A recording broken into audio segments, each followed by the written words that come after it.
Գյորջյան Կասկադ 60 ամիս փուլային վճարում բազմաթիվ առավելություններ։ Հարգելի հետևողներ, կզրուցենք պարոն Բորիկի հետ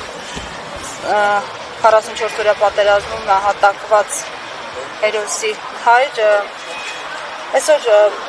դուք ինչ ակնկալիքով եք այստեղ դատախազության մոտ եւ սպասում եք արդյոք, որ իշխանությունները, պատկան մարմինները ականջալուր կլինեն եւ կազատեն Արսեն Ղուկասյանին։ Լավ կլիներ, որ ազատեին Արսեն Ղուկասյանին, որտեղ ինքը առողջական խնդիրներ ունի, բայց այս տարիների մեջ այս անարդարությունը, որ միշտ մենք տեսել ենք իշխանության կողմից, դա ես չեմ համարում հնարավոր։ Դրա վառ ապացույցներն են Գարի Գալոյանը, լավ գիտեք, ամիսներով ինքը տնային կառույցի մեջ է։ Մենք իրար հետ շատ մոտիկ ենք, 9-րդ արդեն ստենդն է դրվում, Արա Ռոստոմյանը, գիտեք ինչ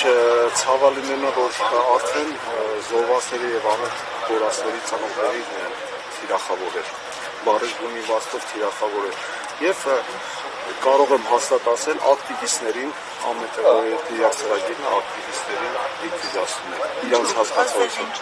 Դե գիտեք ինչ, շուտով մոտենում ակցենք այդ ընտրությունները, դե արդեն գիտենք թե քաղաքական հոդվածերով ինչ-որ մարդիկ են ձերբակալված են անհիմն ձևով, ոնց որ գսեք Արա Ռոստոմյանը, ոնց որ Գարի Գալոյանը եւ թիրախավորեցին Արսեն Ղուկասյանին, որ ինքը շատ